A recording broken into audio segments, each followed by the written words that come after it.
Thank you so much for joining us today. Welcome, everyone. Welcome to the webinar, like I said, the Zoom room. My name is Kelsey Beringer. I'm the Director of Customer Success at PacBack, and I'm so happy to be here today. I'm joined by three amazing panelists who I will introduce shortly.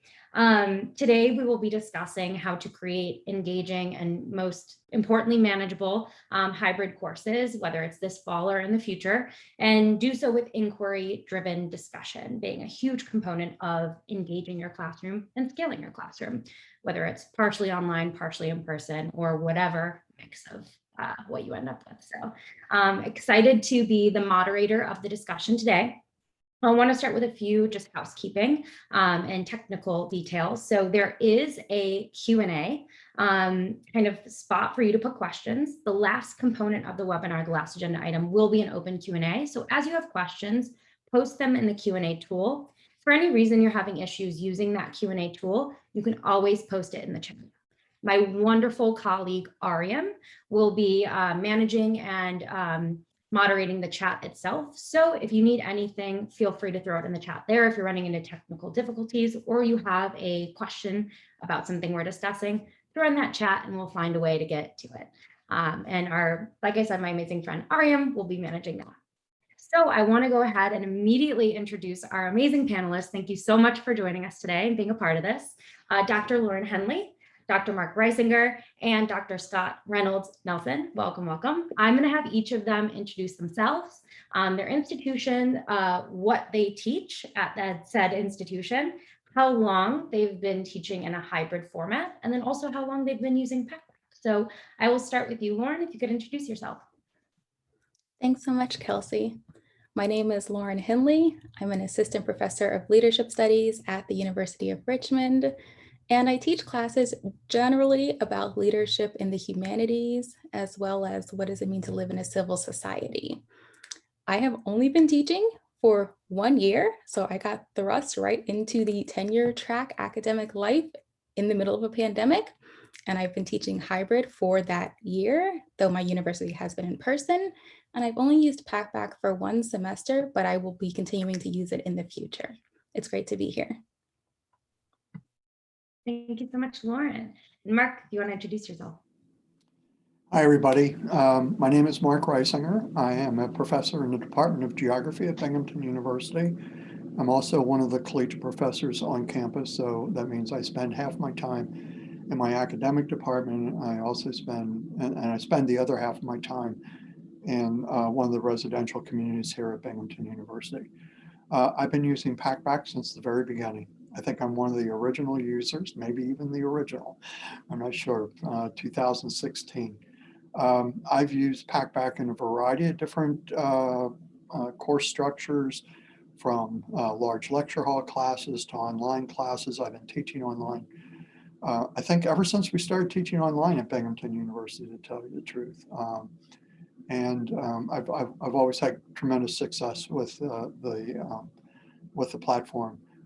My areas of expertise are economic geography and population geography, but I have a wide range of interests. I've also been teaching internationally since 2012, so I have students in other parts of the world and students here at Binghamton University that take my courses simultaneously. So it's a pretty interesting structure that I've been able to develop in that sense. And yeah. I think that's all I got for you. Can't wait to chat with everybody. Absolutely. Thank you so much, Mark, for joining us today and also sticking with us all these years. We really appreciate it. And Scott, if you want to go ahead and introduce yourself. Hi, thanks, Kelsey and Ariam, for organizing this. I'm Scott Nelson. I teach U.S. history at the University of Georgia, and I've been teaching hybrid for exactly 1 year. I've been using PacBack for about 3 years and 2.5 years. And yeah, that's it. I have been coping with hybrid for a while, and yeah, my specialty is mostly U.S. history. Awesome. Thank you. Well, thank you again. I can't say thank you enough for joining us here, and everybody else in the Zoom room audience. Thank you for joining us today and taking the time to pause and just reflect on how we can really service our students the best way possible in these hybrid environments, and also, protect ourselves too, and know how to manage this in a scalable way. It's very important.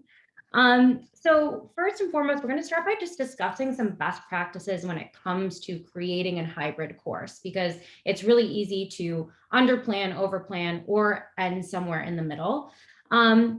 First, we want to just pause and chat briefly about what does hybrid mean to your campus and to you. I know I've seen some institutions where hybrid might mean that 50% of your students are tuning in online while 50% are in person. It might mean a flipped classroom. It might mean something totally different. So I'll go ahead and start with, I don't know if somebody wants to volunteer and go first, and kind of just explain, what does hybrid mean to you and your institution right now? I can go first if you'd like. Your definition is pretty excellent, actually. It means a variety of different things, I think. I mean, I've taught where, like you said, 50% of my students are in person, 50% are on Zoom. Like I said, I've taught where, well, when I teach internationally, 50% of my students are in the room with me, and the other 50% are in some other country of the world. So, and I know faculty members who do hybrid, where the students do all the lecture and everything outside the class, and then they come in the classroom and they work on projects and things like that. So it's a huge range of how we talk about hybrid. There's no doubt about it. I can jump in next and say hybrid for me has simply been COVID related. So it's been a combination of fully remote students and then temporarily remote students due to quarantine, isolation, etc. But for the most part, the vast majority of my students have been in person, and it's been an occasional 1 to half of the class remote because of COVID. And at University of Georgia, I can say that hybrid is basically a shit show. So hybrid, as it was promoted to us, was supposed to be that we would be in the classroom, and there would be students on Zoom, and we'd be lecturing in front of the class, and students would be asking questions in the chat, and students would be asking questions in front of us. I basically said no, and decided to teach my class on Twitch, where I got feedback constantly from students, and use PacBack to make it more interactive. I felt like I was basically doing everybody a disservice by trying to simultaneously keep all the questions, in a class of 300, keep all the questions going, keep all the students engaged and whatever. So my version of hybrid is basically to teach the class on Twitch and to use PacBack to keep students engaged.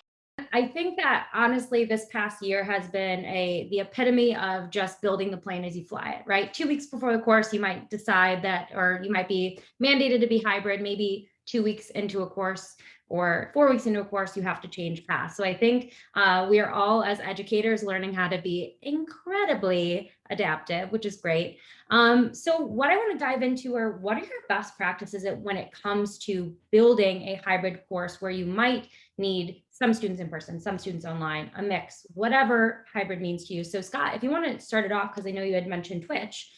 So what best practices would you recommend for an instructor designing a hybrid course, maybe for the 5th time or the 1st time? Part of it was me actually taking stuff that I learned in the classroom and trying to figure out how to use it in that environment. So one of the things that I often do is show an image and then have students just bounce off the image. What do you see? What's going on? And then we sort of talk, often political cartoons or things like that, to get them to kind of in the framework, and then build up discussion there. The way the PacBack is often my entree, usually for Wednesdays and Fridays, on a Monday, Wednesday, Friday schedule, where I say, Lauren brought up this point, and I want to try to wrestle with this for another 10 or 15 minutes. So there's a way in which their engagement in the PacBack is folded into the class. But then with Twitch, as with Zoom, you have students who are chatting the whole time, making comments, observations, questions, and things like that. And trying to get that, what's the word, engagement, I suppose, in that environment is really crucial. And almost anything, including, how am I feeling today, is really useful, particularly at the beginning of class. Thank you so much. I couldn't agree more. Engagement is a huge piece of keeping students engage in their material, right? Lauren, I would love to hear what best practices or advice you would give to instructors now that you have a year of hybrid under your belt. What were some of your learnings that you would love to just impart on the world? Sure. So I have this unique experience of not having taught outside of COVID, my own classes. So I got thrust into having to design syllabi to be hybrid from the beginning. And that I think had put me in a really interesting stance because I wasn't having to adapt something that was already in person. I was creating something from scratch.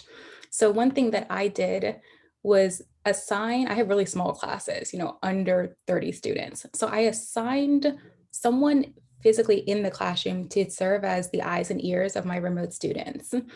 And that person earned automatic attendance and participation points for the day, but they were monitoring the chat instead of me. And they were the ones fielding the questions for their classmates who were remote.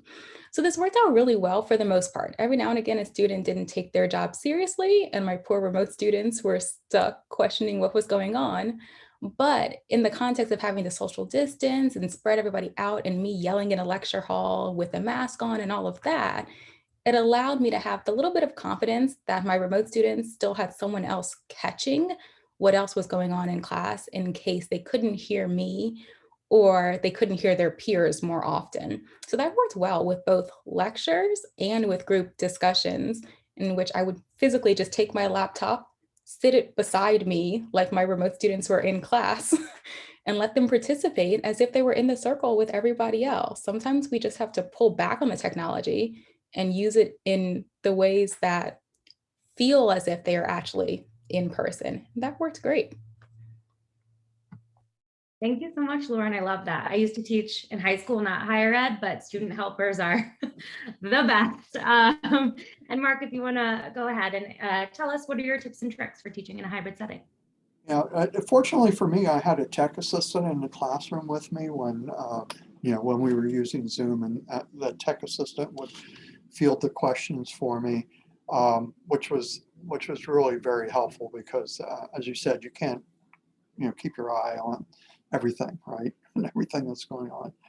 One of the things I think is really, really important, and it doesn't matter what method you're using, hybrid, is communication with the students and exactly what you expect of them, exactly how the course is going to operate, and so forth, so that there's no confusion on their end. And I have found that to be extremely helpful. I record videos for them and send them to them. This is the way you do this, right? If I don't have time to do it in the classroom, I said, this is the way you do this. This is the way you do this. This is the way you do this. I have found that to be extremely helpful. And that goes for pretty much anything you do in the classroom. I think you really need clear communication with the students. So I think that's the best thing I could add to this discussion. Thank you so much. Excellent tips, everybody. Thank you. And I want to go ahead and transition to implementing PacBack. So first, I just want to give a brief rundown of PacBack if anybody in the audience is unsure what PacBack even is. So PacBack is an inquiry-based discussion platform. What makes the PacBack discussion unique is that we're putting the autonomy on students. We are coaching students to ask big open-ended questions. So professors take the back seat, which is a little bit untraditional when we think about our standard learning management system discussion. What also makes PacBack unique is we have artificial intelligence that is coaching students on their writing skills, giving them feedback, making sure the discussion stays appropriate. And then also we have amazing tools and features help design to engage professors in a meaningful way so that you can spend your time positively interacting with students rather than making sure students type more than one word. So PacBack is what brings us together, and all three panelists have been using PacBack or have used PacBack in the past. So wanted to pause here and chat briefly about how PacBack has impacted or supported your hybrid instruction over the past year, 3 years, however many years you've been using PacBack. So wanted to start with, why did you implement PacBack? So Mark, you just ended the last session. Why don't we start with you, Mark? What brought you to PacBack, especially when you came here all these years ago when it was probably a little bit rustier than it is now? Yeah, really. I mean, the improvements that you've made with the platform over the last 5 years or so that I've been using have just been incredible, and I appreciate everything that you've done. I appreciate the fact that you reach out to faculty members and for suggestions as well. I think that's really awesome. So in 2016, I was sitting in my office right where I am today during the summer, and I had just a cold call. Somebody from PacBack and said, we're developing this new platform, discussion platform. Is this something you think you might be interested in? And coincidentally, I'd been looking for some sort of discussion platform for my courses, and I asked students about the we were using Blackboard at the time. I asked them about the Blackboard discussion platform. The students didn't like it. My faculty colleagues didn't like it. So I never implemented it. And then when I was called about PacBack and it was explained to me, I said, yeah, I'll give it a try. Let's try it this fall semester. And I've been using it ever since. And there's a little bit of a learning curve at the beginning, but you have wonderful experienced managers to kind of help you through some of those rough spots. And I've been able to improve how I use PacBack. Not only have you been using improving the platform, but I've been able to improve how I use the platform as well over the years. And I'm teaching a summer course right now, and one of the things I've done is offer and send bonus points for the top curiosity point scorers, right? And you can't even believe how awesome their posts are. I mean, they're posting photographs, videos, everything in their submissions. It's incredible. It really is. And critical thinking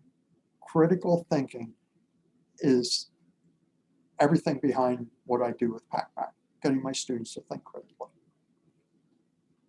Absolutely. And I'll go ahead and kick it to Scott and then to Lauren. So Scott, why did you decide to implement PacBack, and what has brought you back for 2.5, 3 years?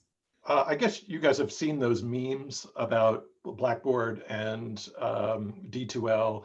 What do you think of bread? I love bread. Bread, buttered and not buttered. I can't say enough positive things about bread. That's often what you get with the sort of generic discussion board. I've used Blackboard and D2L, we call it ELC at UGA, and it just wasn't, I had my own spin on it. I would say you have to design a dinner plate to explain the causes of the War of 1812. What's the central image? You have 10 words to use, what are that kind of thing. But it was a little bit hokey, and particularly as it scaled up past 30 students, it was very easy for students to step on each other and basically say the same thing. I occasionally see students copying and pasting from other students' comments and things like that. And again, as it scales up, it's harder to grade, harder to kind of analyze. And I liked the PacBack because it, for one, lets students ask whatever question they want, which was actually a little bit of a learning curve for me, and then respond to each other. And that actually really worked much, much better. I felt like the students were actually wrestling over the material, actually arguing about the material rather than just some generic answer to my question or some generic comment about the reading. And that the way in which it can kind of help debate in the class and then get them to use things like citation and stuff like that was fantastic. Very important for history to, as Lauren knows, it's all about your footnotes, right? Where are your receipts? And so the students have to bring receipts to the discussion. And that's kind of what I love about it. It won't actually let you post or it will complain when you try to post without a footnote. And that was the clincher for me. And that's, I think, why I chose it. And it scaled up very, very well, so that with 300 students, I could monitor it without having to read every comment from every student. Absolutely. From every student, sorry. Yeah, no, we got you. That's awesome.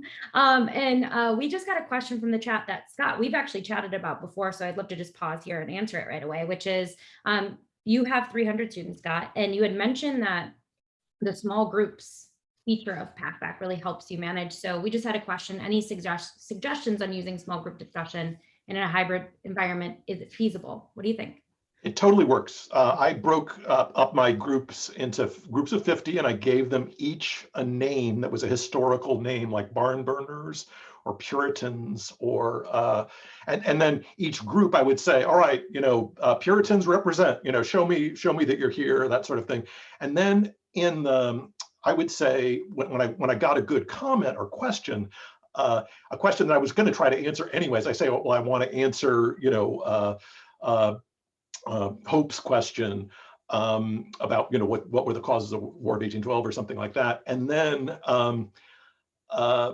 but I would also mention the name of the group, and the groups would compete with each other in terms of the number, their score, and things like that, so that I start getting emails from students. When is the earliest I can post to get credit for this week? Well, it's 12:01 a.m. Sunday morning if you want to be the first one to post. And 7 students would line up and ask questions at 12:01 a.m. Sunday morning, so that they were the ones to ask that question. So it's the kind of peer pressure inside the groups and the peer pressure between one group and another that actually worked very, very well. And that was a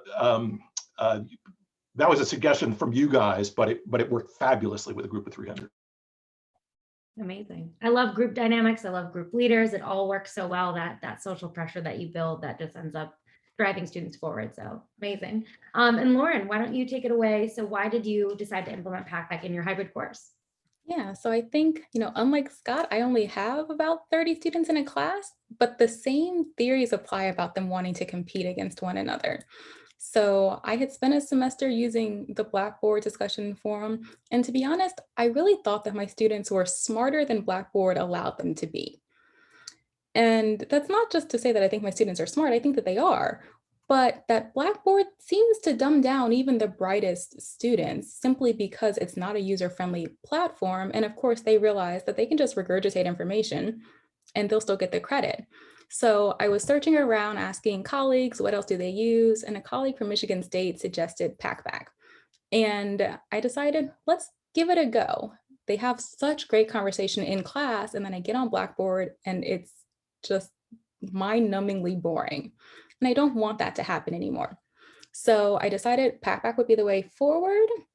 And at the mid-semester point, I actually asked my students, what did they think? I do a lot of reflections. I asked them to sort of self-assess how they're doing in class. And by and large, their comments were, I love PacBack so much more than Blackboard. And also it makes me work a lot harder. I love to work harder, but there's no denying that it is more work. It requires me to think more, to actually find citations, to justify my answers, to argue with my classmates, to defend what I'm thinking. And I like it. I like being challenged. I like having to ask a question. I think we often assume that our students will only have questions if we offer that to them, but they come up with the most fascinating questions. And maybe that's because I deal with a lot of leadership and ethics and history, but they come up with things that I wouldn't think to ask, or things that maybe coming from me, I shouldn't ask, but it's okay if they ask one another. And if I jump into the conversation, like asking, if you had to join a cult, what cult would you join and why? Right? I can't ask that. I shouldn't ask that. But if they ask and they start answering one another, well, I would join Jonestown because of this reason, or I would join Heaven's Gate because of this reason. It leads to really interesting questions and sort of philosophical debates about the role of leaders, which is what I'm trying to get them to understand. So I will continue to use PacBack because it creates just a much better classroom dynamic, both physically in the classroom and also in the remote space as well. Awesome. Thank you so much, Lauren. And we have 2 really great questions asked. I don't know if someone wants to take it. Number 1 was, we had mentioned the small groups tool that lives within PacBack, but I also think it extends outside of PacBack when you're thinking about breaking up a large course. And for me, 40 is a large course, right? What is a good size for a small group in PacBack? I don't know if anybody has any thoughts on how they had structured their small groups, whether it was a ratio or a number of students you tried to hit. I'd say that 50 was a little large. It just worked in part because I was using graders for certain parts of it, and that just seemed, I had a certain number of graders. But in the end, the graders didn't do that much except kind of throw themselves into the PacBack discussion for their groups to kind of keep things going. But I would say 50 is kind of the outer limit, and maybe something more like 30 would be a little better, because then they start to get to know each other and things like that. That's if you've got a group of 300. If you've got a smaller group, obviously, I think you'd want a minimum of 5 groups if you've got a big lecture class, and so you might just divide by 5 to think about something like that. Yeah, I think Scott's right. I think 30 is probably a lot. I like to keep the groups small when I put students in groups, maybe like 5 or so. But in a large class, if you have 5 groups with 300, you have 5 into 300 is what, 60? You have 60 groups. So that's a challenge, right? That's a challenge. And the largest course I teach is probably about 200 students. So that's even 40 groups. So that's a bit large. I like to keep them, I try to keep them as small as possible.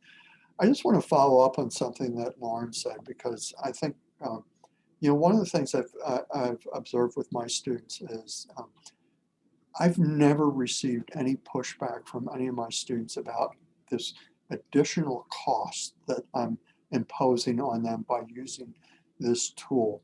As a matter of fact, much like Lauren was saying, my students are really, they'd like to be challenged that way, right? They like to be challenged. And not only that, they love to see what their classmates are saying, right, about the particular issue or topic that we're discussing on the platform. They really like seeing what their classmates are saying.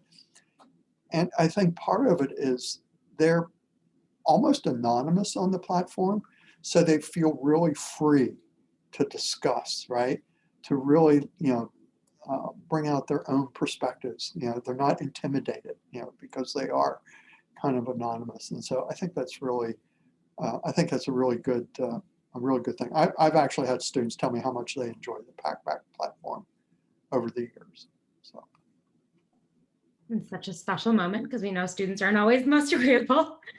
Scott, did you want to add anything? Yeah, I just wanted to throw something in. I saw in the comments that Aaron was asking about how to stay on track. And what I do is model a good question for them the first 3 weeks. So I say, so I make it personal, because I think a personal comment. So I'll say, I'm from, I was born in Nyack, New York, and the colonial discussion of New York is puzzled me, or something like that. So I try to model for the first 3 weeks anyways, a good question. And I'll actually post 2 questions those first 3 weeks to give them a sense of what I'm looking for. Both, I'd like it to be as personal as possible, but I don't want it to be, just like a direct reference to some pop culture thing that takes you too far away from the discussion. So that's basically how I do it, is I try to model it for the first 3 weeks, and then I kind of let them go after that.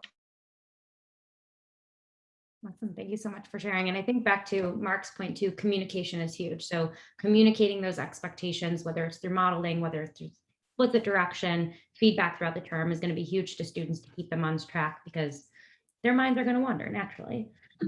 So our next session in implementing PacBack in kind of this hybrid model, I know a lot of instructors are experimenting with Flex. They're experimenting with a lot of different ways to teach. So Lauren, you had a fantastic implementation this past term of having students prepare on PacBack and then come to the in-class discussion prepared. Can you share a little bit about how PacBack worked in that way?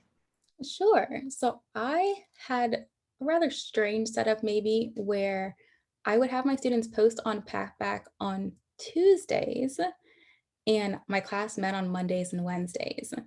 So I would post a question either the Friday or Saturday before, and I actually posted for every week just so that my students would know that they could answer my question if they wanted to, or they could answer their peers. It's really up to them, but it was, as Scott was saying, a model for what kind of post I was looking for. And then when we got to class on Monday, I would talk through part of the post, part of the readings, and kind of give them a sense of what was coming up on Wednesday. So it meant by the time they were posting on Tuesday, for students who needed to already process and digest the readings, they had had a class meeting to do that. And that would lead them to have more confidence to kind of take a limb out on Wednesday's, readings. And I assigned both readings and like podcasts, videos, things like that. So they could reference any of those materials throughout the week. So it worked as both a pre-class assignment for Wednesday, a sort of wrap up for Monday's classes, allowed students to gain a lot of confidence into what they were writing. And a lot of them wrote far, far more than I would ever expect.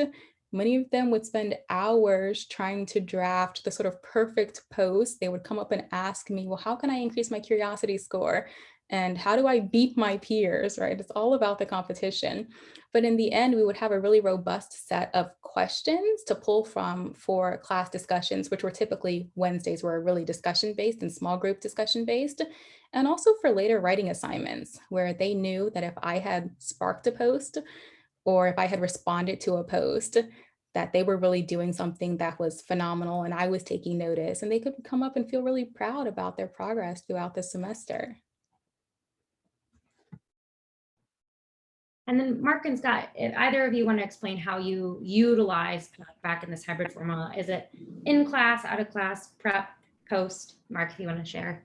Yeah, so I post my question first thing Monday morning when I come into my office for the week. I think, as others are saying, I think it's good to model what you're looking for, in their posts, in their questions and things like that. So I post first thing Monday morning. They have the entire week till Sunday, the next Sunday, to do all their submissions. But some of the things that I do is, you have the feature. The feature thing on the platform. So I feature some of those, some of the posts, some of the best that your artificial intelligence pulls out. But another thing I do is I actually take some of those featured questions and answers and submissions. I actually take those into the classroom with me, and we have a discussion around them. I said, wow, this is a really great answer, or a really great perspective on this particular issue. I put it up on the screen on a PPT, and get other students to talk about it as well, in the classroom setting. And I think that works really well. I think it encourages students. They see what their other students, they can see it on the platform, but when I bring it into the classroom and they see it, they know this must be a really good one, right? And it really encourages them to do their best when they're doing their submissions. So yeah, I think that's what I can add to this.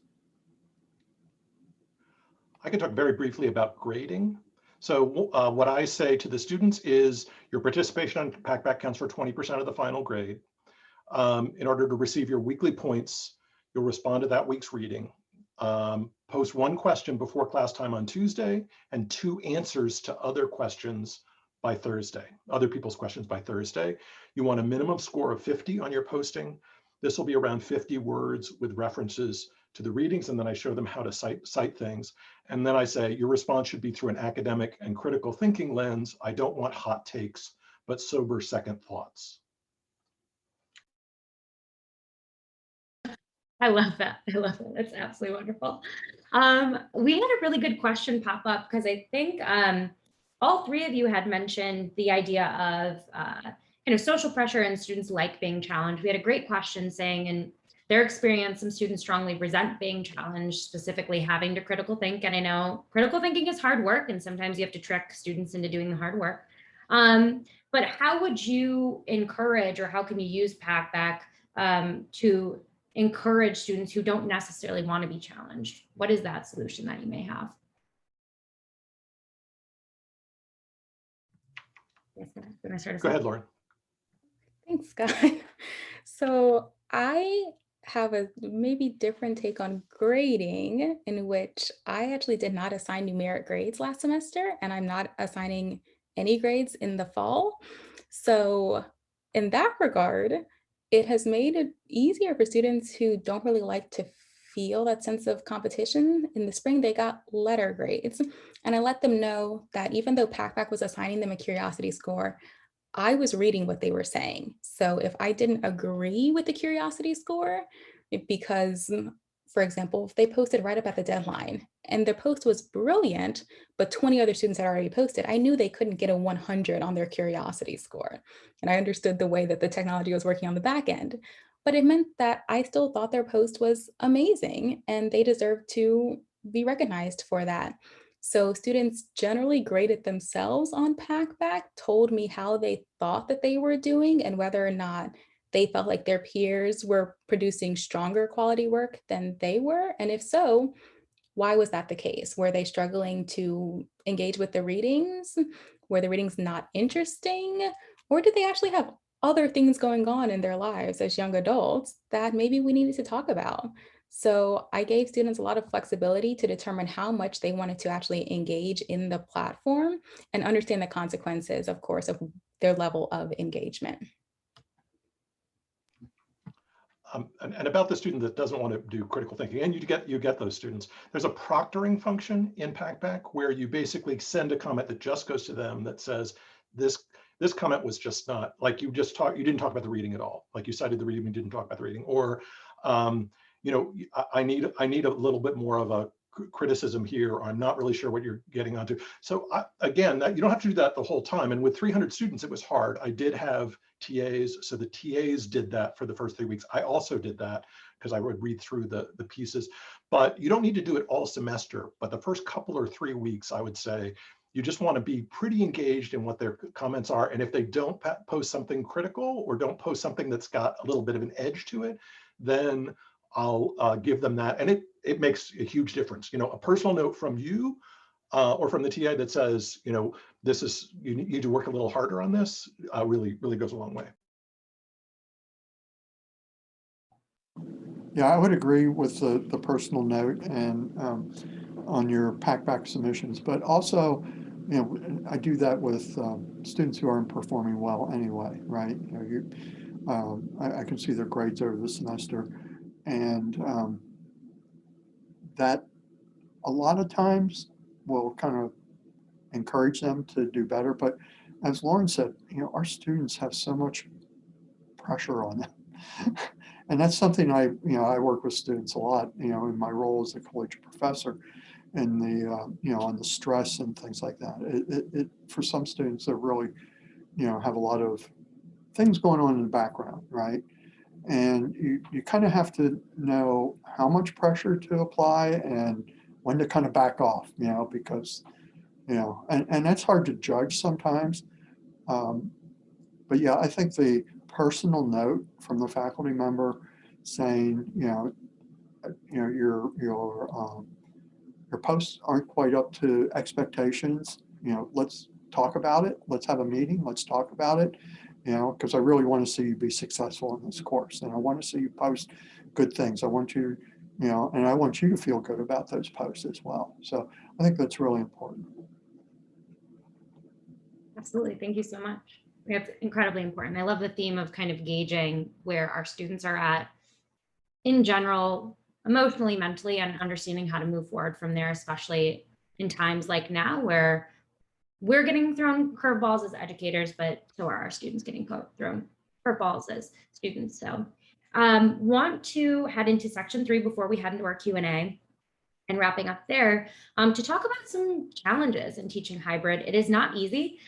This past year and a half has been very trying, and we've definitely grown thick-skinned and learned a lot of new skills along the way. So would love to hear, what are some mistakes you've made along the way when you started designing your hybrid course? I know the common pitfall I ran into was just biting off way more than I could chew, being super optimistic. But what were some mistakes you made, and then how did you adapt along the way? I'll kind of start, you know, if you don't mind, I'll start off first here. So as being the longest user of PacBack, that first semester that I implemented the platform, I definitely made mistakes. There's no doubt about it. I didn't model what I was looking for. You know, I just assumed, you know, that the students would, they'll embrace us and just, you know, post and things like that. That was a mistake. I mean, looking back now, it was probably better than what I should have expected, but it was still a mistake. And I had a wonderful experience manager at the time, and I think she's still with PacBack, Ann Olson. I think she may still be there. She was the very first experience manager I had, and she gave me a lot of good suggestions. And the first one was post my own question, you know, at the beginning of the week first. You know, and that'll help the students understand what you're looking for. So I think that was probably the biggest challenge that I had. at the very beginning. And then, of course, over time, like anything else, you learn with experience, right? You learn how to improve, the questions, what you want to get at, how to get the students to think critically and all those sorts of things, how to feel really comfortable in the platform. I think that's all comes with experience. Absolutely. Lauren, if you want to share some common mistakes or maybe a mistake you made and how you adapted moving forward. Yeah, since I obviously didn't have any previous experience, I'm sure I made a bunch of mistakes, but I think a lot of them were small ones that were sort of amplified by being so new to the job. So I think about, for example, having remote students on Zoom and small things like not caring, like right now, that my Zoom image is mirrored. But in a classroom, if I'm writing on a whiteboard, now the students are seeing the text going the wrong way, right? So small things like that, that in the moment can be really unnerving, but can easily be solved, right? By flipping the image before class and taking pictures with my phone afterwards to ensure that remote students see what's on the whiteboard and repeating it out loud, right? Learning those things in the moment ended up being invaluable. So I think about that in the actual process of acting out a hybrid class.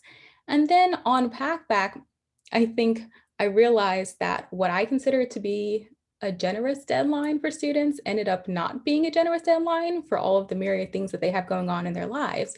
But because I give a mid-semester reflection, I ask them, what should I change in the class going forward? And then I take seriously their changes and their suggestions. So they wanted the time moved, the time was moved.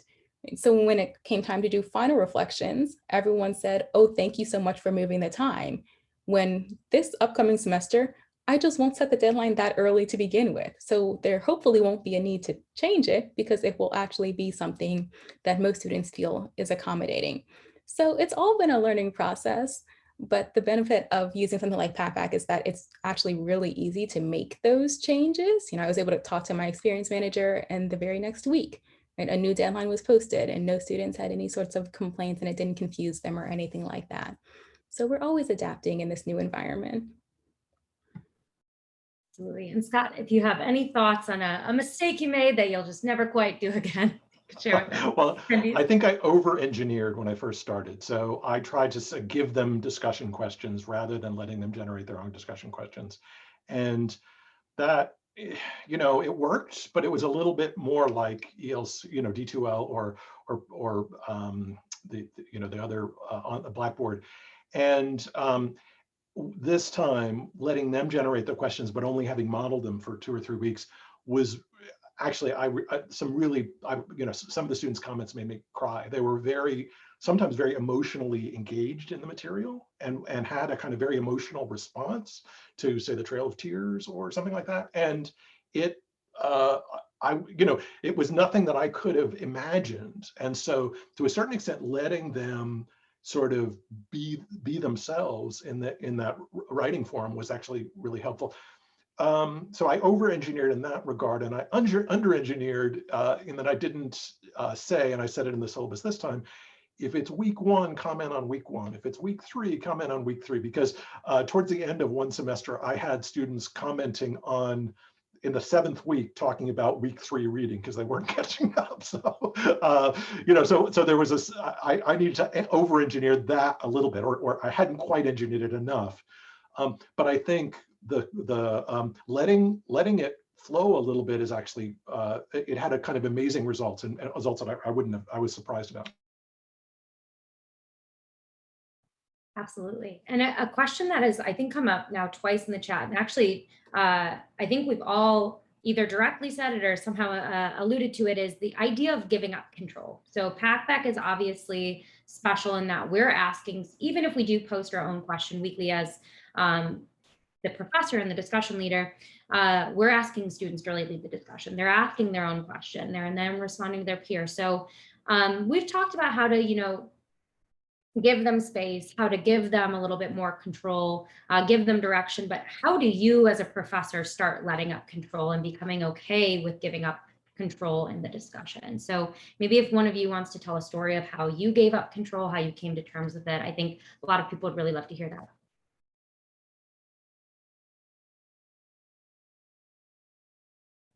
maybe Scott, if you want to start, or let's go with Sure. Mark. I'll start with Mark and then go with Scott.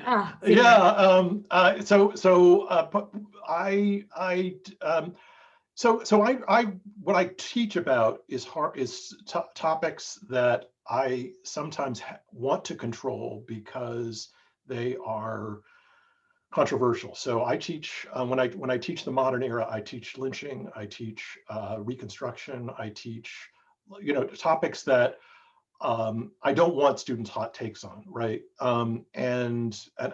So I worry about people being insulted. I worry about because I've had that happen in previous classes. The worst class I had was a freshman seminar in which it was 1995 or something, where a student said, well, of course, something about African Americans not being able to read because they're ignorant. And I immediately shut it down, right? But then everyone shut up because I had kind of come in hard against this student. So PacBack does, if students say something that's totally inappropriate, actually those things are flagged in PacBack, and and someone will hear about it. So that's actually helpful. I discovered actually that talking about those hard subjects rather than trying to steer away from them was better. So a lot of the stuff I do is African American history in my first half of the U.S. survey, Native American history, American Indian history, and I just need to let them, critique each other. Like, let the kind of semi-obnoxious post stand for a little bit, and let one of the students respond to it, and try not to let the temperature get too high. But a lot of what I teach is super hot like that. And I think that PacBack does a better job, because of the AI, does a slightly better job of mentoring. And that's, stepping back was a very good thing, because I think it lets students kind of learn on the way, what you can say, what you can't say, just stuff like that. Absolutely. And Mark, if you want to maybe discuss your story of letting go of control, transitioning to PacBack. Yeah, I want to go back to inappropriateness on the platform. I've never really experienced that for many of my students. I'm not sure. Maybe I just didn't see it, or nobody's ever said anything to me. And maybe it's that the artificial intelligence had flagged it before it got posted on the platform. So but I can definitely see how that might happen. I can definitely see how that might happen. So I feel very fortunate. Now I forgot the original questions. Could you tell me what? The concept of transitioning from a discussion or a professor-led discussion to a student-led discussion, how do you let go of control and let students talk about what they want to talk about? Yeah, well, actually, and that's a great question. I didn't really have much problem letting go, so to speak, because the way I use PacBack, it's all about critical thinking, right? And I want them to be able to look at the issues from all, a variety of different sides, right, and make up their own mind about what they about the topic and what they post on the platform. So I really didn't have that much problem letting go, giving up control, because I wanted them to be able to have control over what they post. Right? And like I said, I haven't experienced any inappropriate posts, which I guess I'm very fortunate in that sense. Thank you so much. Yeah, and super important, as Scott was saying, to let these conversations happen so that we can give students those learning moments, those teaching moments, or else they're just not going to happen, right? So giving up that control has enormous benefits. And Lauren, I don't know, I think of you as somebody who definitely gives students a lot of autonomy, really giving up control in many ways. So what advice would you give to educators who are looking to give up a little bit of control in the learning process? Yeah, I think one way we ought to consider this is to ask ourselves, what control do we have by teaching the traditional way? Because even if you're standing in front of your students lecturing, you can't actually control what they're retaining at all and what information they spit back at you. So if we assume that the control is always a negotiation of power between ourselves and our students, then actually something like PacBack that allows them to reclaim some of that feeling that we all know is there, but they don't always know is there, actually produces really fruitful products. So my students are regularly writing hundreds of words on PacBack per week, and they're doing it to show me what they've learned, what they got from the reading that they think is interesting that I might have glossed over, or something that I might have just missed in our class conversation, that now 5 or 6 students are chiming in on a discussion about, Plato's The Republic. And I'm over here thinking, this is just our setup for leadership. And they have a serious question about who was Socrates as a person and why don't we talk about him more? Right. So having students to drive what they find interesting about course content, I don't think does a disservice to the information that I'm trying to get out to them. And maybe that's as a humanist, in which critical thinking and critical questioning are the key of our disciplines. So having them develop alternate opinions about things, as long as they can support it, which the posts I model have so many citations that I know if a student has done the reading. And I know if they're applying it to something that they just saw on TikTok, and that's fine. That's great. I love to see it. But I need to know that they're actually engaging with the course materials too. And they can do that by asking questions that I wouldn't even think to ask. Absolutely. One thing I think all 3 of these panelists have in common is that they post their own questions on the platform, which is something that's actually optional for educators to do. You can have it 100% student-led, and then of course you can post your own post, whether it's an expectation setter or a modeler. We had 2 questions come in about basically what does your example post look like? What is your post? So if someone wants to start off with, how often are you posting yourself? Maybe is it required that students answer it? And then what does that post actually look like? What purpose is it playing? So I know, Scott, you had mentioned you post your own question the first 3 weeks of class. Can you elaborate a little bit more on what you post, why, and how it works? Yeah, I'm actually noodling around in PacBack trying to find my question, and of course I can't figure out how to do that. But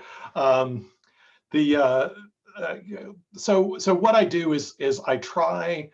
I mentioned a little bit about myself. I sort of show a little bit about myself in the post, which I think is important. I do feel like getting them. So when I teach the US survey, 95% of the students there are there against their will, right? It's Georgia law that they take US history. So they can't graduate from a University of Georgia or any of the Georgia state systems without taking US history. And many of them are there for pharmacy or for engineering. And this is the first and only class that they're going to take in American history. So I want them to get engaged in the material. So I talk about myself, I talk about, and then I like vent a little bit about the book. And that's actually something I do throughout the class. In fact, is vent about how bad the book is about stuff. Because the textbooks don't have footnotes, right? And so they're supposed to be writing with footnotes, but they're reading a textbook that doesn't have footnotes. And so there's a lot of that where I say, where is this? I looked it up and it's not true. Why am I so getting them to fold, spindle, and mutilate the readings is a big part, I think, of what they should do. And it's a humanist thing, but it's also an engineering thing. You want to get your fingers into it and claw around at it, stuff like that. So that's what I do, is I push back against the readings and say, I disagree with this, or I'd like some more proof of this, or something like that. And that, I think, is really helpful for them. My exams actually are, they have to compare my position on something like the origins of the Panic of 1837 and books, and which is right. And there's no right answer. You can choose either me, but you have to show that you're using critical thinking to answer this question of whether the book is right or whether I'm right. And I think that, so that's what I want them to do, is fold, spindle, and mutilate the readings that they're doing. And so I do that. That's my I guess my how I try to start the class. Amazing. And then Lauren or Mark, anything to add? Yeah, Lauren. One of the things I always try to do with my question of the week is I try to bring in what's going on in the world currently. Okay. They get all the basic information in the textbook. Okay, let's take what you learned in the textbook and now apply it to this question. I'm actually looking at my question for this week in the summer course I'm teaching. And we're looking at the region of Southwest Asia and North Africa. a region that's historically been in conflict for a whole variety of reasons. And it looks like the next thing that we'll have conflict over is water and access to water. So I pulled two articles from two different sources that discuss the water crisis in this region. And I asked the students what they think, what they think. Can this potential water crisis be solved? Will the countries in the region be willing to work together to solve the problem? And is it just going to lead to more conflict in the region between countries that currently aren't in conflict? So those are the types of questions I ask. I try to bring in what's going on in these places currently. I love that. So wonderful, and the epitome of critical thinking, how we want students to make our subject matter applicable to them. And that's absolutely. So Lauren, if you wouldn't mind sharing how you post on PacBack, what the cadence is and the purpose itself. Yeah, so I tend to post questions that are by definition debatable. And I then include in my post the context of the readings and why that question is up for debate. So the semester starts off with a really simple question, or so we think: does leadership require morality? And they're thrust right in. That week's readings include an excerpt from Machiavelli's The Prince and an excerpt from Plato's The Republic, two different opinions about what leadership should look like in a Western society. And then from there, students are encouraged to draw from both of those readings, right? Pull citations, pull page numbers and quotes and things like that, and to defend their stance. So a lot of students do choose to answer my question in addition to a peer's question, because it usually is something that seems like it should be easy, but they really can take a stance. And as a result, I end up with students having debates on the platform, and they sort of agree or disagree with one another based on a question that I pose that I know is supposed to be controversial. So they can pull in contemporary events, but I want them to engage with the reading in a way that is really meaningful for themselves. Absolutely. Well, we are approaching 1 o'clock right now, so I want to be respectful of everybody's time. I don't know, Scott, if you wanted to say a final parting word. Oh yeah, I found my post. Oh, perfect. My post. Okay, I was born in New York, so maybe I'm prejudiced. The Dutch, in control of what was then called New Amsterdam, seemed to welcome religious diversity. Schaller 63. Unlike, say, New England, where splinter groups grew like crazy. Schaller 64 to 67. The Dutch didn't kill Native Americans exactly, just ripped them off by mass producing wampum. Schaller 56. And turned pigs loose to devour Munsee Indian crops. 68. But then I saw New Amsterdam, later called New York, relied pretty heavily on African slavery. 63. That surprised me.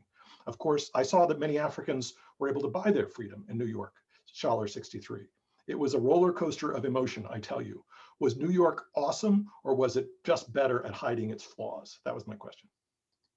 Absolutely love that. Thank you for giving that wonderful example. I think it's incredibly important to model for our students exactly what you talked about as well, of taking a look at these resources and being critical of them. So with that, I want to thank so many thanks to our panelists, Mark, Lauren, and Scott, for joining us today, taking the time to prepare and share your thoughts and share your experience. It's so, so helpful. My teaching mentor always said, good teachers borrow, great teachers steal. So feel free to steal from these three fantastic educators. And want to thank panelists or the attendees for asking great questions for our panelists and taking the time to refine your craft of education. It is an art and a science and everything in between. So thank you so much. And if you do have any follow-up questions, if you had questions that weren't answered today and you're a PacBack user, feel free to reach out to your experience manager. They were often mentioned in this webinar, or you can always email curious@packback.co. We are not a .com. There's an often pitfall .co. And thank you so much and have a wonderful remainder of your day, everyone, in this Zoom room.